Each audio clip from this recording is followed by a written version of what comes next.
Hello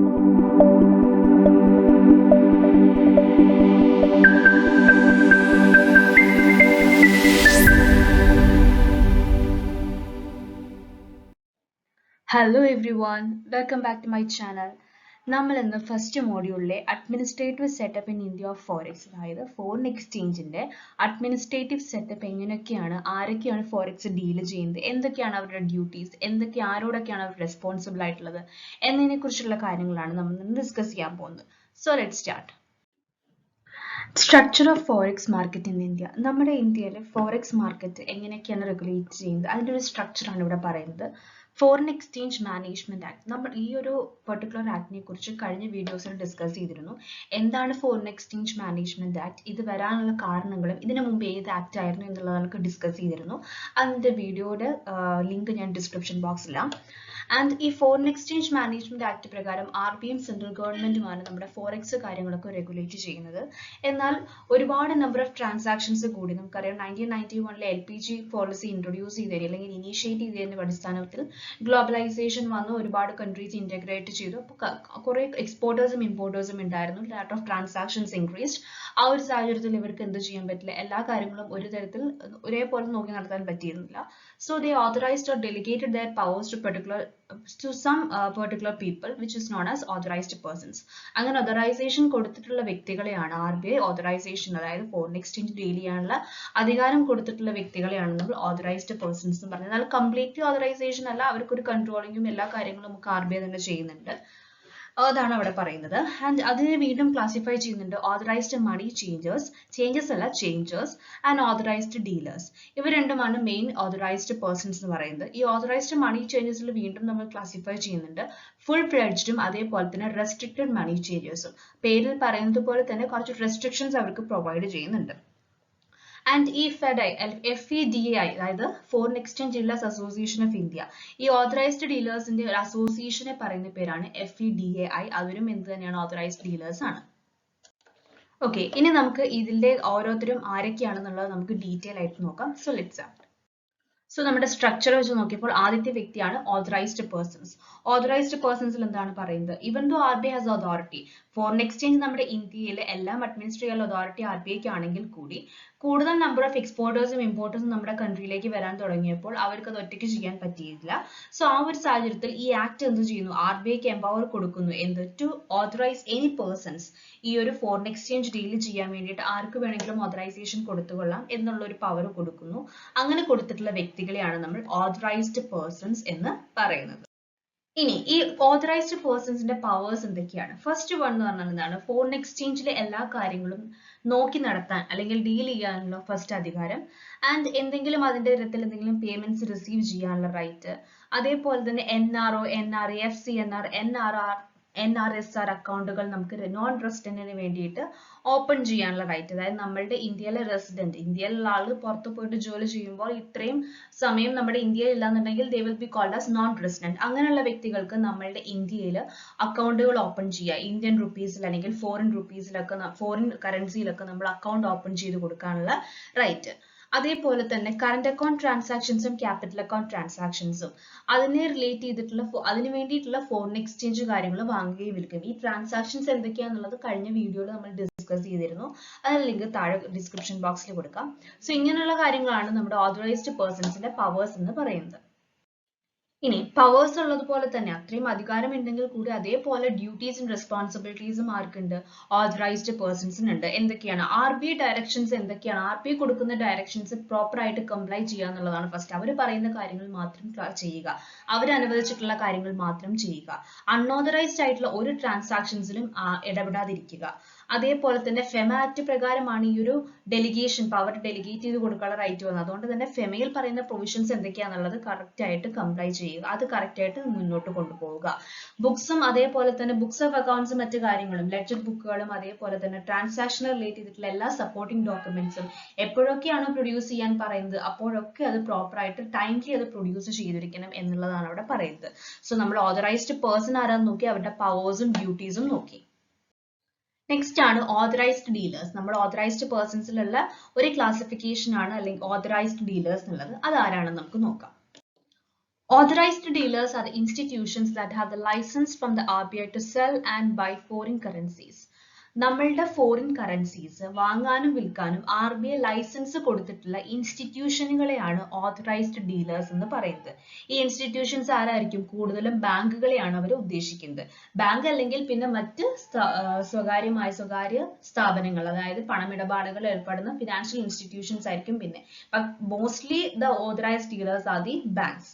അവർക്കാണ് RBI വാങ്ങാനും, അതായത് ഫോറിൻ കറൻസീസ് വാങ്ങാനും വിൽക്കാനുമുള്ള ലൈസൻസ് കൊടുത്തിട്ടുള്ളത്. അവരെയാണ് ഓതറൈസ്ഡ് ഡീലേഴ്സ് എന്ന് പറയുന്നത്. ഓക്കെ, അപ്പോൾ ഇത് ഏത് ആക്ട് പ്രകാരമാണ് പ്രൊവൈഡ് ചെയ്യുന്നത്? ഫെമ ആക്ട്, അതായത് ഫോറിൻ എക്സ്ചേഞ്ച് മാനേജ്മെന്റ് ആക്ട് 1999 പ്രകാരമാണ് ഇങ്ങനെ ഒരു പെർട്ടിക്കുലർ വ്യക്തിക്ക് ഓതറൈസേഷൻ കൊടുക്കുന്നത് എന്നുള്ളതാണ് അവിടെ ഉദ്ദേശിക്കുന്നത്.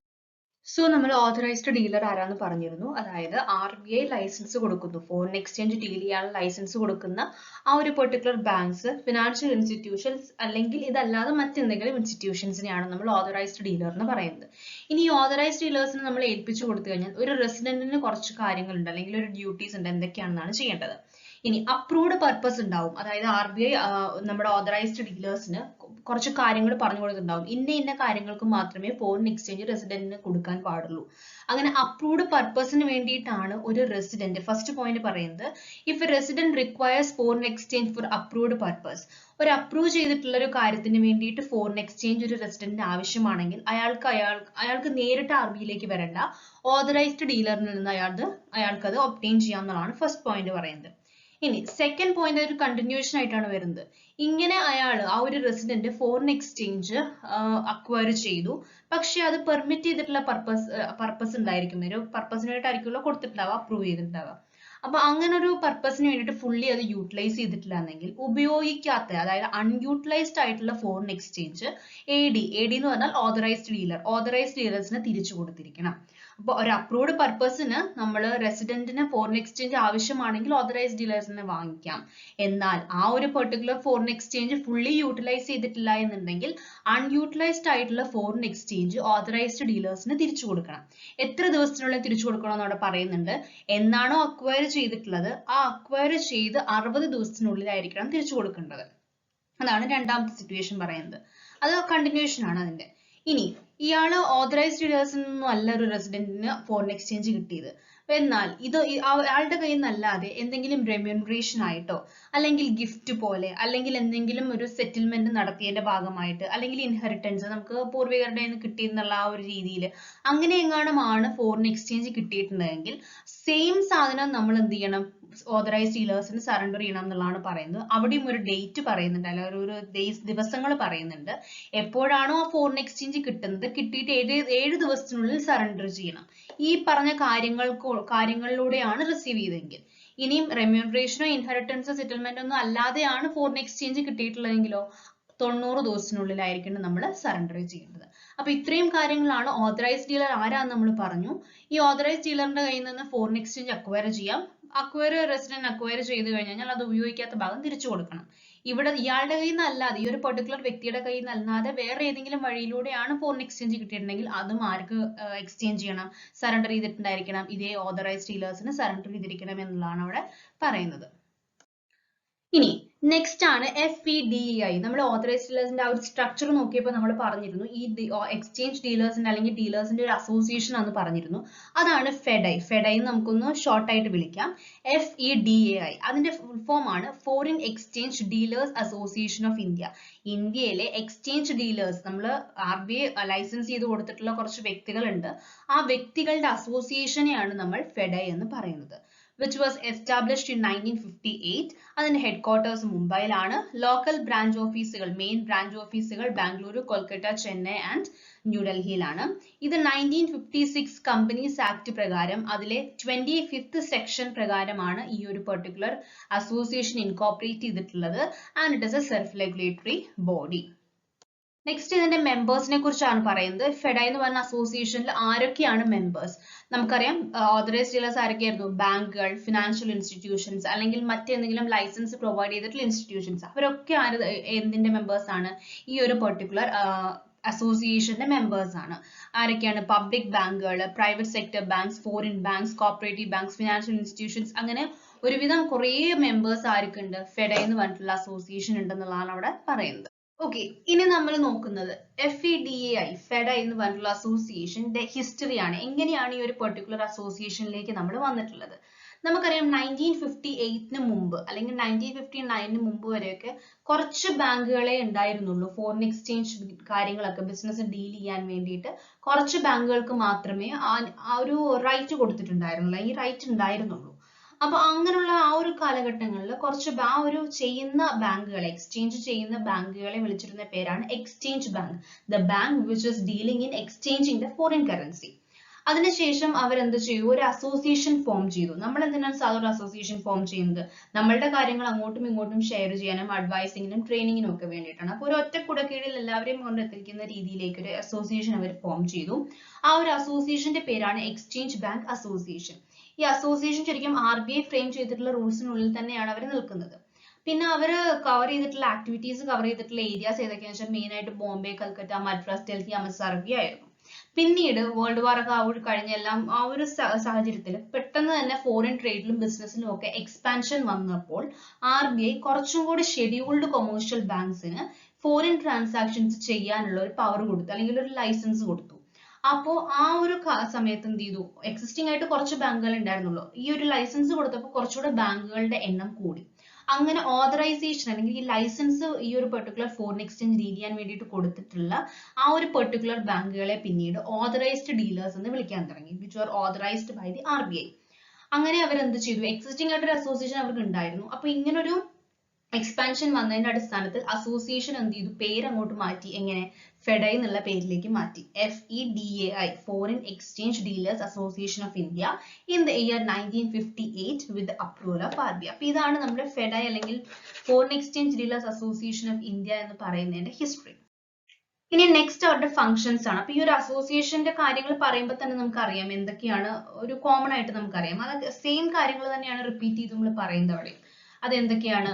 ഫോറിൻ എക്സ്ചേഞ്ച് ബിസിനസിന്റെ കാര്യങ്ങളൊക്കെ ഡീൽ ചെയ്യാൻ വേണ്ടിയിട്ട് റൂൾസ് ഫ്രെയിം ചെയ്യുക, അവരുടെ ആക്ടിവിറ്റീസ്, RBIയുടെ ആക്ടിവിറ്റീസും മറ്റും കോർഡിനേറ്റ് ചെയ്യുക for the proper administration of exchange control. പിന്നെ അതേപോലെ തന്നെ കുറച്ച് ഓർഗനൈസേഷൻസ് ഉണ്ട്, ICC, international chamber of commerce. അപ്പൊ അവരിൽ നിന്നൊക്കെ ഇൻഫർമേഷൻസ് കളക്ട് ചെയ്യുക, എന്നിട്ട് എന്ത് ചെയ്യുന്നു? അത് മെമ്പേഴ്സിന് കൊണ്ട് കൊടുക്കുക. പിന്നെ അത് മാത്രമല്ല, മെമ്പേഴ്സിനെ റെപ്രസെന്റ് ചെയ്തുകൊണ്ട് അവരുടെ കാര്യങ്ങൾ RBIക്ക് പ്രൊവൈഡ് ചെയ്യുക, RBI അനൗൺസ് ചെയ്യുന്ന റേറ്റുകൾ മെമ്പർ ബാങ്കുകൾക്ക് കൊടുക്കുക, ഫോറക്സ് ബിസിനസ് ചെയ്യാൻ വേണ്ടിയിട്ട് ട്രെയിനിങ്ങും മറ്റു കാര്യങ്ങളും കൊടുക്കുക, എക്സ്ചേഞ്ച് ബ്രോക്കേഴ്സിന് അക്രഡിഷൻ കൊടുക്കുക, ഡേ ടു ഡേ ട്രാൻസാക്ഷൻസ് എല്ലാം കറക്റ്റ് ആയിട്ട് പോകുന്നുണ്ടോ എന്ന് നോക്കുക, എന്തെങ്കിലും ഇഷ്യൂസ് വന്നിട്ടുണ്ടെങ്കിൽ അതിന് മെമ്പർ ബാങ്കുകൾക്ക് കറക്റ്റ് ആയിട്ടുള്ള അഡ്വൈസ് കൊടുക്കുക, കറക്റ്റ് ആയിട്ട് സപ്പോർട്ട് ചെയ്യുക. ഇതൊക്കെയാണ് ഈ ഒരു അസോസിയേഷന്റെ മെയിൻ ആയിട്ടുള്ള ഫങ്ഷൻസ് എന്ന് പറയുന്നത്. നെക്സ്റ്റ് ടോപ്പിക് ആണ്, അല്ലെങ്കിൽ നെക്സ്റ്റ് ഒരു ക്ലാസിഫിക്കേഷൻ നമ്മൾ പറഞ്ഞിരുന്നു. ഓതറൈസ്ഡ് പേഴ്സൺസിലെ ഓതറൈസ്ഡ് ഡീലേഴ്സ് നമ്മൾ ഡിസ്കസ് ചെയ്തു. നെക്സ്റ്റ് ആണ് ഓതറൈസ്ഡ് മണി ചേഞ്ചേഴ്സ്. ഓതറൈസ്ഡ് മണി ചേഞ്ചേഴ്സ് പേര് പറയുന്നത് പോലെ തന്നെ ഫോറിൻ കറൻസി എൻകാഷ് ചെയ്ത് കൊടുക്കുക എന്നുള്ളതാണ് ഇവിടെ പറയുന്നത്.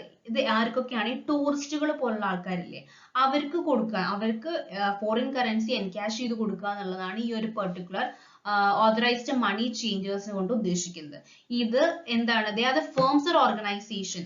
അതൊരു ഫേം ആവാം അല്ലെങ്കിൽ ഒരു ഓർഗനൈസേഷൻ ആവാം. എന്തിനു വേണ്ടിയിട്ടാണ്? which were permitted to deal in providing facilities for encashment of foreign currency for tourists. ടൂറിസ്റ്റുകൾ മറ്റുള്ള കാര്യങ്ങളൊക്കെ വരുമ്പോൾ, ഹോട്ടലുകൾ, ബിസിനസ് വിസിറ്റുകളൊക്കെ നടത്തുമ്പോൾ ഫോറിൻ കറൻസിയുടെ ആവശ്യമുണ്ട്. അപ്പൊ ഫോറിൻ കറൻസി കൊടുക്കുകയും ഫോറിൻ കറൻസി എൻകാഷ് ചെയ്ത് കൊടുക്കുന്ന ഫെസിലിറ്റി പ്രൊവൈഡ് ചെയ്യുന്ന ഫേമുകളെയോ അല്ലെങ്കിൽ ഓർഗനൈസേഷൻസിനെയാണ് നമ്മൾ ഓതറൈസ്ഡ് മണി ചേഞ്ചേഴ്സ് എന്ന് പറയുന്നത്. ഇത് രണ്ട് തരത്തിലാവാം, ഒന്നെങ്കിൽ ഫുൾ ഫ്ലെഡ്ജ്ഡ് മണി ചേഞ്ചർ അല്ലെങ്കിൽ റെസ്ട്രിക്റ്റഡ് മണി ചേഞ്ചർ. ഫുൾ ഫ്ലെഡ്ജ്ഡ് മണി ചേഞ്ചർ എന്ന് പറഞ്ഞു കഴിഞ്ഞാൽ which authorized by the RBI. RBI ആണ് ഇതെല്ലാം ഓതറൈസേഷൻ കൊടുക്കുന്നത്. ഇവിടെ ഫുൾ ഫ്ലെഡ്ജിന്റെ പ്രത്യേകത, they have the right to undertake both purchase of foreign exchange and sale for private and business visit abroad. അതായത് foreign എക്സ്ചേഞ്ചുകൾ മറ്റുള്ള ആ ആൾക്കാരുടെ കയ്യിൽ നിന്ന് വാങ്ങിക്കാനും അതേപോലെ തന്നെ ബിസിനസ് വിസിറ്റ് പുറത്ത് നടത്തുന്ന ആൾക്കാർക്കൊക്കെ എന്ത് ചെയ്യുന്നു? ഈ ഒരു പെർട്ടിക്കുലർ ഫോറിൻ എക്സ്ചേഞ്ച് അവർക്ക് വിൽക്കുക എന്ന് പറഞ്ഞാൽ അവർക്ക് പ്രൊവൈഡ് ചെയ്ത് കൊടുക്കുകയൊക്കെ ചെയ്യുന്ന, അല്ലെങ്കിൽ അതായത് ബോത്ത് പർച്ചേസിങ്ങും സെയിലിങ്ങും ഒരേപോലെ നടത്താൻ പറ്റുന്ന അല്ലെങ്കിൽ നടത്താൻ പവർ ഉള്ള ആൾക്കാരെയാണ് നമ്മൾ ഫുൾ ഫ്ലെഡ്ജ്ഡ് മണി ചേഞ്ചർ എന്ന് പറയുന്നത്.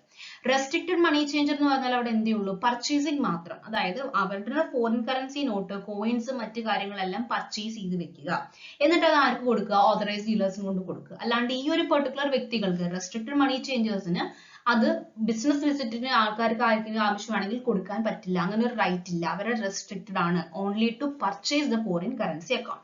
ഇത് രണ്ടുമാണ് എന്ത് ഇത് തമ്മിലുള്ള വ്യത്യാസം അത്രയാണ്. ഇനി ഫുൾ ഫ്ലെഡ്ജ്ഡ് മണി ചേഞ്ചേഴ്സ് എന്ന് പറയുമ്പോൾ ആരൊക്കെയാണ്? ഡിപ്പാർട്ട്മെന്റ് ഓഫ് പോസ്റ്റ്, കോപ്പറേറ്റീവ് ബാങ്കുകൾ, അവരെയൊക്കെയാണ് നമ്മൾ ഫുൾ ഫ്ലെഡ്ജ്ഡ് മണി ചേഞ്ചർ എന്ന് പറയുന്നത്. ഇനി ഓതറൈസ്ഡ് ഡീലേഴ്സിനെയും നമുക്ക് ഫുൾ ഫ്ലെഡ്ജ്ഡ് മണി ചേഞ്ചേഴ്സിനും അവർക്കൊക്കെ എന്ത് ചെയ്യാൻ പറ്റും? ഒരു പെർട്ടിക്കുലർ എഗ്രിമെന്റിൽ, അതായത് ഈ ഒരു ഫോറിൻ എക്സ്ചേഞ്ച് ലിങ്ക്സിൽ എൻ്റർ ചെയ്യാനുള്ള എഗ്രിമെന്റ്സിൽ എൻ്റർ ചെയ്യാനുള്ള റൈറ്റ് അല്ലെങ്കിൽ ഒരു പവർ അവർക്കുണ്ട്. കാരണം അവർക്ക് റെസ്ട്രിക്ഷൻസ് ഇല്ല, പർച്ചേസിങ്ങും സെയിലിങ്ങും ഒരേപോലെ നടത്താനുള്ള പവർ അവർക്കുണ്ട്. അപ്പൊ ഇത്രയും കാര്യങ്ങളാണ് ഓതറൈസ്ഡ് മണി ചേഞ്ചേഴ്സിൽ പറയുന്നത്. നെക്സ്റ്റ് ജസ്റ്റ് ഒരു ടേബിൾ അവിടെ പ്രൊവൈഡ് ചെയ്തിട്ടുണ്ട്. അതായത് നമ്മളിപ്പോൾ പറഞ്ഞിട്ടുണ്ടായിരുന്നല്ലോ ഓതറൈസ്ഡ് പേഴ്സൺസ് ആരൊക്കെയാണ്, അവരുടെ കാറ്റഗറീസ്. അപ്പൊ അത് എന്തൊക്കെയാണ്, ഏതൊക്കെ ആക്ടിവിറ്റീസ് ആണ് അവർക്ക് ചെയ്യുന്നത് എന്നുള്ളതാണ് അവിടെ പറയുന്നത്. പ്രത്യേകിച്ച് ഒന്നുമില്ല. ഓതറൈസ്ഡ് ഡീലർ എന്ന് പറഞ്ഞാൽ കാറ്റഗറി 1 എന്ന് പറഞ്ഞു കൊടുക്കുന്നുണ്ട്. അതിൽ വരുന്ന ആൾക്കാരാണ് commercial bank, state cooperative bank, urban cooperative ബാങ്കുകളൊക്കെ. ഇവര് കറന്റ് അക്കൗണ്ടും ക്യാപിറ്റൽ അക്കൗണ്ടും ട്രാൻസാക്ഷൻസ്, എല്ലാ കറന്റും ക്യാപിറ്റൽ അക്കൗണ്ട് ട്രാൻസാക്ഷൻസും ഡീൽ ചെയ്യാനുള്ള റൈറ്റ് ഈ കാറ്റഗറി 1 വരുന്ന ഓതറൈസ്ഡ് ഡീലേഴ്സിനുണ്ട്. ഇനി കാറ്റഗറി 2 വരുന്ന ഓതറൈസ്ഡ് ഡീലർ എന്ന് പറഞ്ഞാൽ upgraded FFMC, cooperative bank, regional rural bank ഒക്കെയാണ് പറയുന്നത്. ഇത് അവര് പെർമിറ്റ് ചെയ്തിട്ടില്ല, FFMCക്ക് പെർമിറ്റ് ചെയ്തിട്ടുള്ള ആക്ടിവിറ്റീസ് ചെയ്യുക. അതേപോലെ തന്നെ നോൺ ട്രേഡ് റിലേറ്റഡ് ആയിട്ടുള്ള കറന്റ് അക്കൗണ്ട് ട്രാൻസാക്ഷൻസ് സ്പെസിഫൈ ചെയ്തിട്ടുണ്ടെങ്കിൽ അത് മാത്രം പെർമിറ്റ് ചെയ്തിട്ട്, അത് ചെയ്യാൻ വേണ്ടി മാത്രം പെർമിറ്റ് ചെയ്തിട്ടുള്ള ഡീലേഴ്സ് ആണ് കാറ്റഗറി 2 പറയുന്നത്. ആൻഡ് കാറ്റഗറി 3 പറയുന്നത് ചില സെലക്ട് ചെയ്തിട്ടുള്ള ഫിനാൻഷ്യൽ ഇൻസ്റ്റിറ്റ്യൂഷൻസിന് അല്ലെങ്കിൽ അതർ ഇൻസ്റ്റിറ്റ്യൂഷൻസിനെയാണ് അവിടെ പറയുന്നത്. അത് ആക്ടിവിറ്റീസ് ഏതൊക്കെയാണെന്ന് വെച്ചാൽ ഫോറിൻ എക്സ്ചേഞ്ച് ട്രാൻസാക്ഷൻ റിലേറ്റ് ചെയ്തിട്ടുള്ള എല്ലാ ആക്ടിവിറ്റീസും അവിടെ പെർമിറ്റഡ് ആണ്. പിന്നെ വരുന്ന ഒരു കാറ്റഗറിയാണ് ഫുൾ ഫ്ലെഡ്ജ്ഡ് മണി ചേഞ്ചേഴ്സ്. അവിടെ ആരൊക്കെയാണ് വരുന്നത്? Department of post, urban cooperative banks, other FFMCകൾ. അവർക്ക് ഫോറിൻ കറൻസീസ്, ഫോറിൻ എക്സ്ചേഞ്ച് ഒക്കെ പർച്ചേസ് ചെയ്യാനും അതേപോലെ തന്നെ ബിസിനസ് വിസിറ്റ് അബ്രോഡും പ്രൈവറ്റ് കാര്യങ്ങൾക്കൊക്കെ വേണ്ടിയിട്ട് സെയിൽ ചെയ്യാനും നടത്താൻ പറ്റും എന്നതാണ് പറയുന്നത്. സോ ഇത്രയാണ് നമ്മുടെ ഓതറൈസ്ഡ് പേഴ്സൺസിന്റെ കാറ്റഗറീസ്. കാറ്റഗറി നമ്പർ 1, 2, 3 എന്ന് പറഞ്ഞിട്ട് കൊടുക്കുന്നുണ്ട്. ജസ്റ്റ് ഒന്ന് ഇൻഫോർമേഷൻ ഞാൻ പറഞ്ഞു തന്നോളൂ കേട്ടോ. അപ്പൊ ഇതോടുകൂടി നമ്മുടെ മോഡ്യൂൾ 1 കഴിഞ്ഞിട്ടുണ്ട്. അപ്പൊ മോഡ്യൂൾ 1 ഒരു ബേസിക് ആയതുകൊണ്ടാണ് ഞാൻ ഇത്രയും ഡീപ്പായിട്ട് അല്ലെങ്കിൽ ഇത്രയും കുറച്ച് സ്ലൈഡുകൾ, കുറച്ച് ചെറിയ ചെറിയ വീഡിയോസ് ആക്കിയിട്ട് ഞാൻ പ്രൊവൈഡ് ചെയ്തിട്ടുണ്ടായിരുന്നത്. ഇനിയും ഈ ഒരു മോഡ്യൂൾ 1ന്റെ ഇതുവരെയുള്ള എല്ലാ വീഡിയോസിന്റെയും ഡിസ്ക്രിപ്ഷൻ ബോക്സിൽ ഞാൻ അതിന്റെ ലിങ്ക് പ്രൊവൈഡ് ചെയ്യാം. സോ അടുത്ത മോഡ്യൂളുമായിട്ട് നമുക്ക് അടുത്ത വീഡിയോയിൽ കാണാം. So until then bye.